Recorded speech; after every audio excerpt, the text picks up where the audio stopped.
అందరికీ హాయ్ అండి. ఈరోజు లంచ్ కోసం టమాటా ఆనపకాయ పచ్చడి చేశానండి. టేస్ట్ అయితే సూపర్ ఉందండి.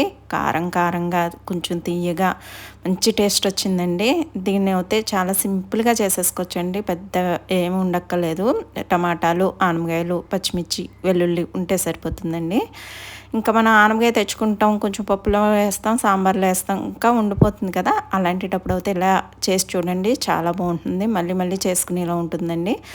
దీనికోసం అయితే స్టవ్ మీద బాణీ పెట్టుకుని దాంట్లో ఆయిల్ పోసుకుని ఆయిల్ వేడయ్యాక పచ్చిమిర్చి వెల్లుల్లిని ముందుగా వేగించుకుని ఒక ప్లేట్లోకి తీసేసుకున్నాను. అదే ఆయిల్లోని ఆనపకాయలు, టమాటాలు, ఉప్పు, పసుపు వేసి మగ్గించేసానండి. ఇంకా వాటర్ అయినా అవసరం లేదు. ఆనపకాయలోని టమాటాల్లోని వాటర్ వస్తుంది కదండి.